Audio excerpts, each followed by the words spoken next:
Bonjour à tous, fidèles téléspectateurs, et merci de nous retrouver dans le cadre de Midi d'Afrique. Je suis très heureux de vous servir en tout cas, ce mercredi 19 octobre.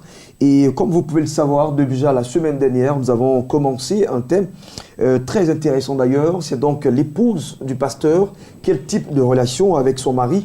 Alors, je pense que vous le savez, le mercredi dernier, vous avez suivi le pasteur Boisvillé Juste vous dispenser de très bons conseils et surtout un enseignement assez profond qu'on puisse sortir d'un tel thème. Aujourd'hui, c'est donc la suite de ce thème et nous sommes très heureux de l'avoir sur ce plateau. Bonjour à vous, serviteurs de Dieu. Bonjour, Justin. Alors, bienvenue.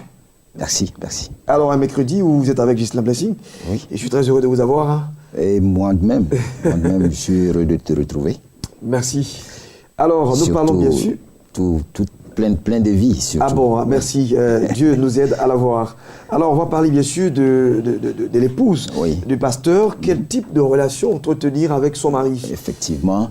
Mais bien avant, je voudrais saluer ce merveilleux couple-là qui nous font chaque fois l'amitié de nous encourager. C'est le couple Dagou Alain. Ils sont à Yopougon Academy. Salut à vous et que le Seigneur vous bénisse. Vous salue. Voilà. Et nous parlions de l'épouse du pasteur et j'ai dit que ce thème-là, nous l'avons mis sur le tatami, en griffe, sur le tatami pour rendre hommage à ces femmes courageuses-là, épouses de pasteurs, qui font mains et pieds pour faire monter leur mari, malgré les faiblesses de ces derniers-là, qui entretiennent, disons, dans le secret, derrière, disons, une force pour faire monter le mari et afin qu'il réussisse son ministère, contrairement à certaines autres qui sont, disons, qui ne sont pas une bénédiction, mais qui sont plutôt un danger pour ces derniers. Et c'est pour rendre hommage à ces femmes courageuses-là. Et nous avions dit que l'épouse du pasteur est avant tout une femme chrétienne. Et en tant que telle, elle a disons, l'obligation d'être une femme chrétienne, de prendre part au ministère de son mari, de bénéficier des enseignements de son mari, même si de temps en temps elle n'est pas d'accord avec, mais de les accepter et, disons, prendre part à tout ce qui est, disons, action dans l'Église. D'accord. Alors justement, il ne faut pas qu'on oublie qu'on n'a pas encore planté les décors de rectificatif. On va partir déjà sous la permission du réalisateur Yao Kwadio qui va certainement nous proposer une plage musicale et juste après, on retombe dans le cadre de rectificatif. Je pense que le décor a été assez planté et lorsqu'on reviendra, c'est pour maintenant avaler tout ce qu'il y a dans l'assiette. À tout de suite.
Alors donc, pasteur, si je peux, je vais dire, booster encore ce que vous avez dit, votre dernier propos, c'est que l'épouse du pasteur doit booster son mari, elle doit prendre part de façon active à la vie même de son homme, de son pasteur, pardon, de son mari, oui. Mais qui est en même temps son Seigneur. Son Seigneur, bien sûr, comme Abraham était le Seigneur de Sarah. Ben ouais. En fait, nous en parlions parce que souvent nous voyons que certaines femmes, certaines épouses de pasteurs entraînaient leur mari à prendre des décisions charnelles, à aller de façon, disons, charnelle, à prendre les choses telles que le prendrait le commun des mortels. Alors que le pasteur est quelqu'un de spécial, qui a...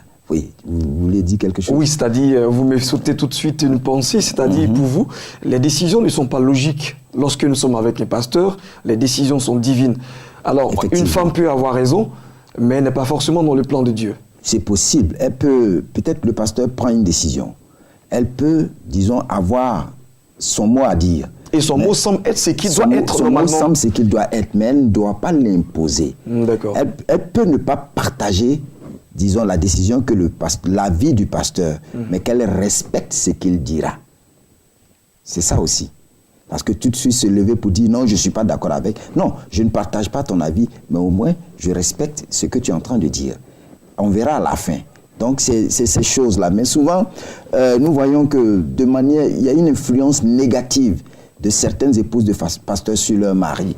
Il y a une telle femme ne sait pas que l'échec de son mari est aussi son échec. S'il casse, elle coule. Souvent, on ne s'en rend pas compte. Ben oui. Et on attaque de front. Et je disais tantôt que c'est souvent celle-là qui est très proche de son mari. Donc, elle connaît ses forces, elle connaît ses faiblesses. Mais elle a deux choses à faire, qu'elle peut faire plutôt. Soit elle cache les faiblesses de son mari et essaie de booster ce dernier-là à partir de là. Ou alors, elle l'attaque à ce niveau-là et il s'écroule. Et s'il lui tombe, elle s'écroule. Donc, c'est des choses à savoir. Et très, très souvent, hélas, les yeux de ces femmes-là sont aveuglés par un raisonnement charnel de leur être intérieur.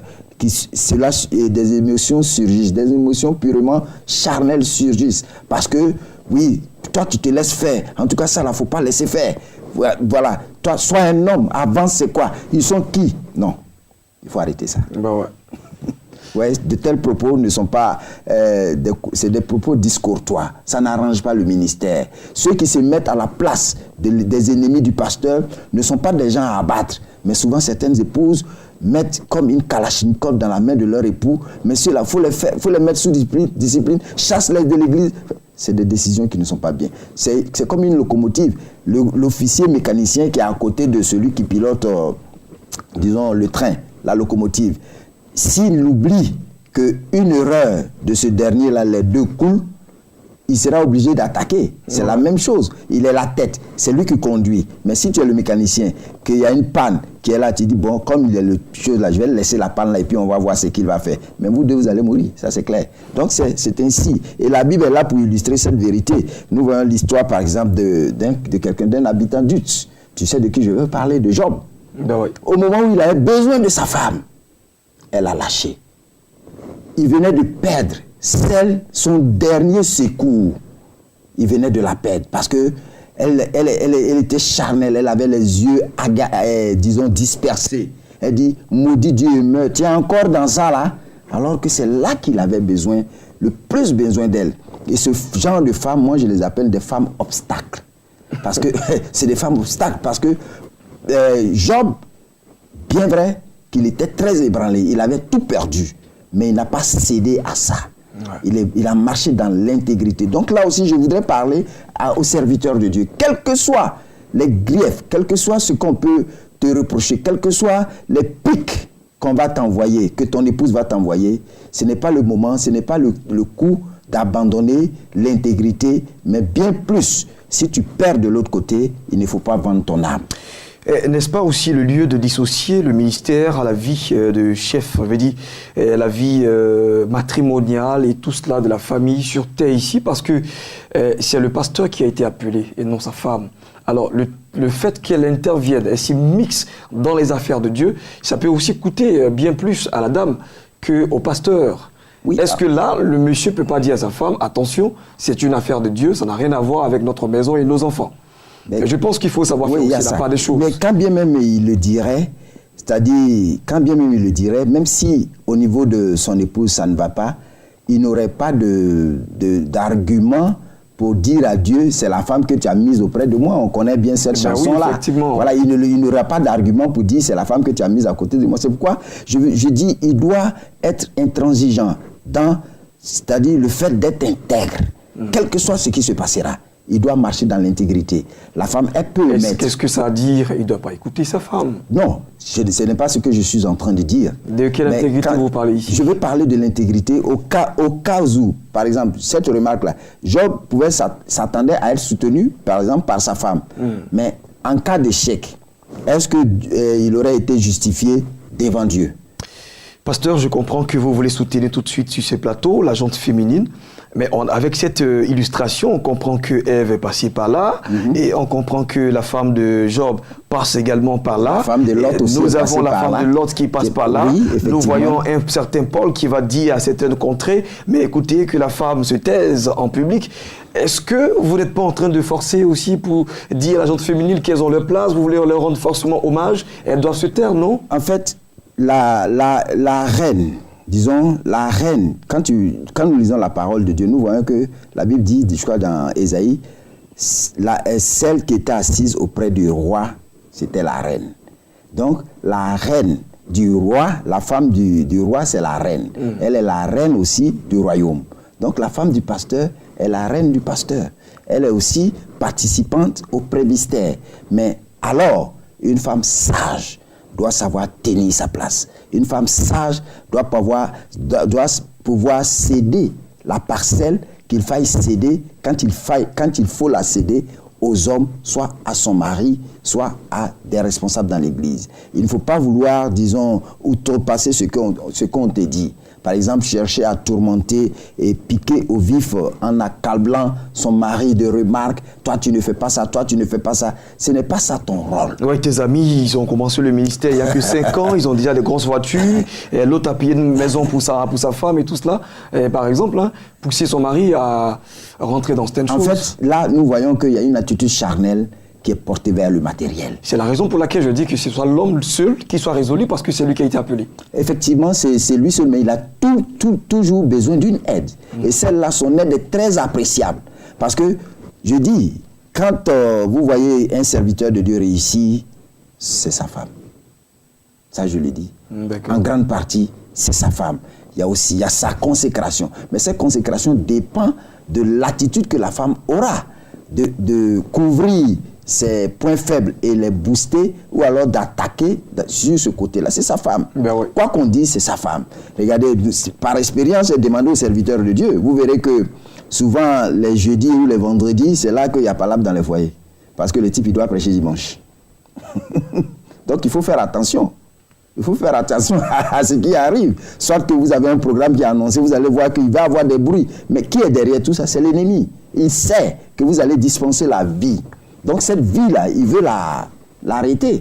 Les mêmes démons que vous devriez croiser à ce programme-là, c'est les mêmes là qui viennent vous attaquer à la maison pour ne pas que, comme on dit, pour faire descendre l'onction.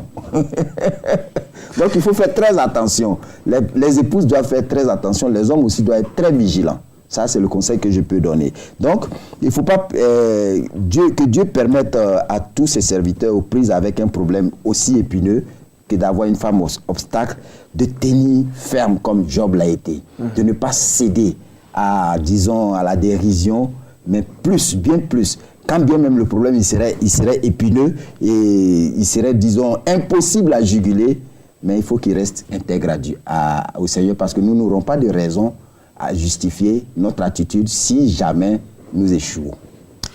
Alors, nous, on pense que ce qu'on a pu remarquer dans dans le sujet que vous venez de traiter, c'est que l'homme doit toujours regarder à Dieu et il doit prendre la dernière décision avec le Seigneur. Avec le Seigneur. Voilà. Alors, sa femme peut lui faire des propositions d'idées, mais la résolution appartient à l'homme de Dieu et bien sûr à sa consécration avec le Seigneur. Alors, le plus important, c'est Dieu. Surtout quand on veut vous faire prendre une tangente qui n'est pas Mais que vous ne sentez pas. Personne ne peut savoir pour l'instant si c'est vraiment une tendance qui ne nous sied pas ou si ce sera une opportunité aussi. Merci encore à vous, pasteur Boisbilé Juste, d'être passé en ce mercredi pour encore nous instruire. Et maintenant, nous allons partir avec on va dire, la permission de la régie de M. Yao Kwadio qui nous fait signe. On va partir maintenant pour recevoir nos différents annonceurs dans le cadre de Espace Annonce. À tout de suite.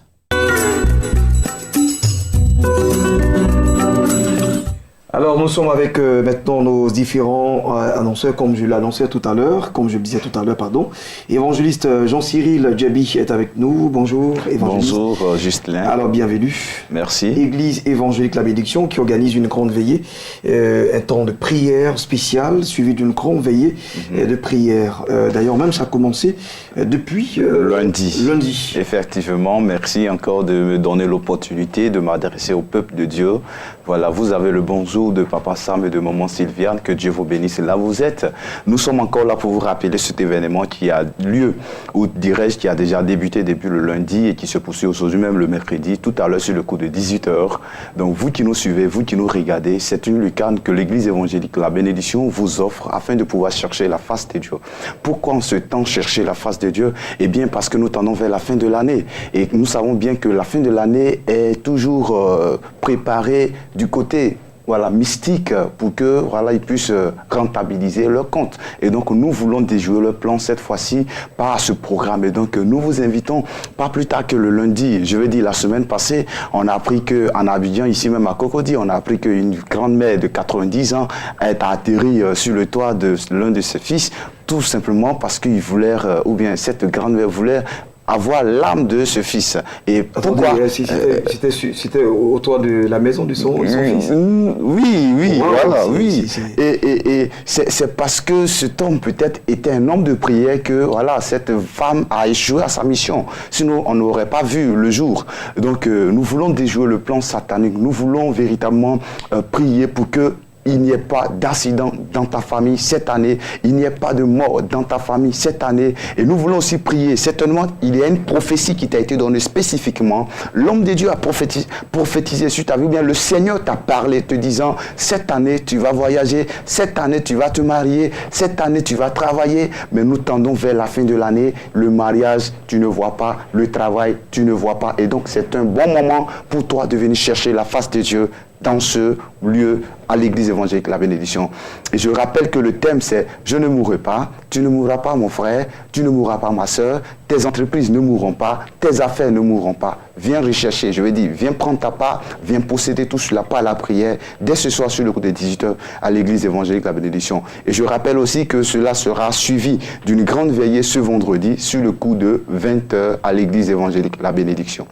Je ne mourrai pas et mes oreilles n'entendront pas de mauvaises nouvelles en cette année. En 2016. C'est bien sûr le thème de façon intégrale. Alors vous avez aussi invité le professeur, c'est cela? Le prophète Innocent Gold. D'accord. Voilà, vraiment c'est un homme que j'apprécie personnellement parce que il a tout en lui. Il a la prophétie, il a la parole, il a la délivrance. Vraiment c'est un homme pétri de talent. Et donc, venez le découvrir. Avec lui, nous allons passer un moment inoubliable. Depuis ces 3 jours, nous passons déjà des jours où, dirais-je, des moments inoubliables avec le Seigneur. Des choses extraordinaires ont lieu et se produisent encore. Dès ce soir encore, tu peux venir. Nous t'attendons. Que Dieu te bénisse. Les contacts sans plus tarder, 49 04 21 22. 49 04 21 22. Merci, évangéliste. Merci. Et très bon programme à vous. On va maintenant y parler avec le révérend pasteur Emmanuel Kouma.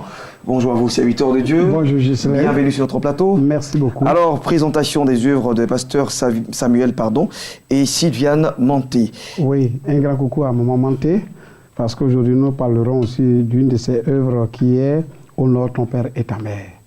Alors, pourquoi honorer son père et pourquoi honorer sa mère? Alors, la parole de Dieu exprime ceci pour dire que ce sont nos dieux sur la terre.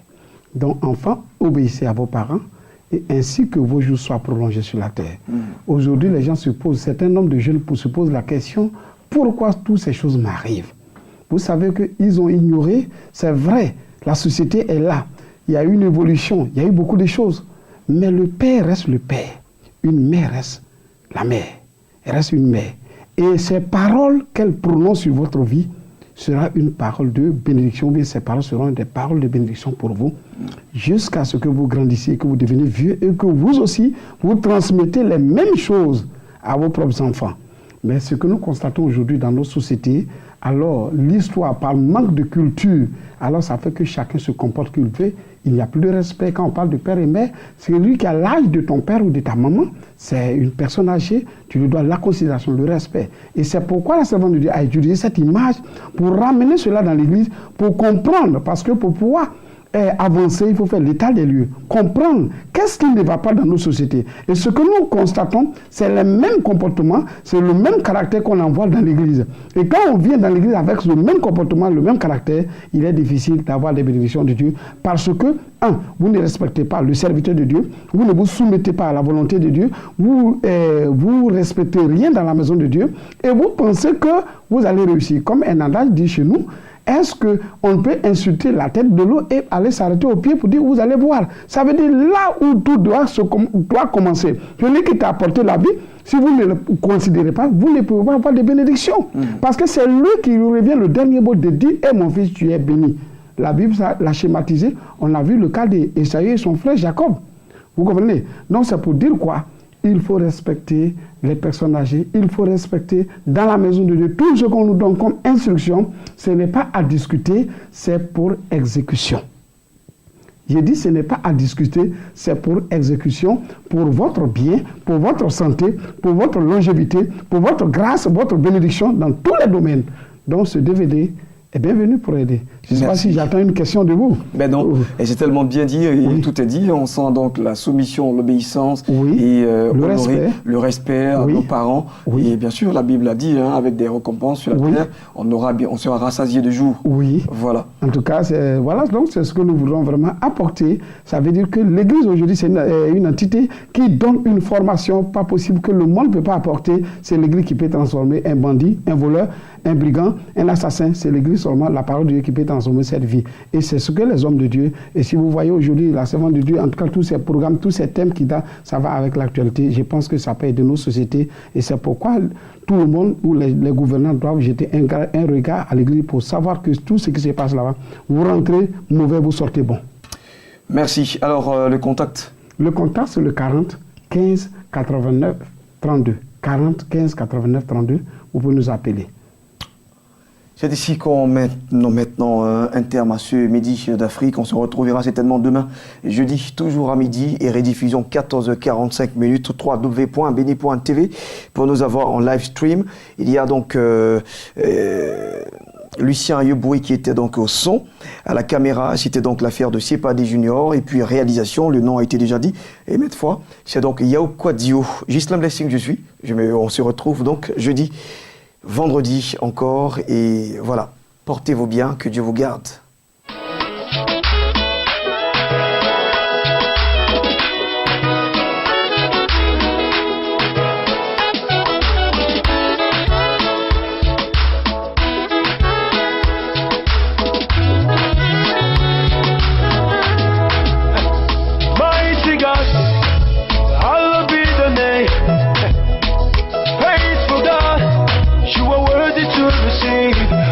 Praise for you alone.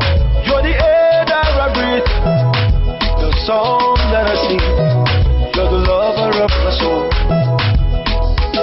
With you, there is no impossibility. With you, I can move the mountain. Whatever you say will surely come to pass. By the mention of your name, every knee must bow.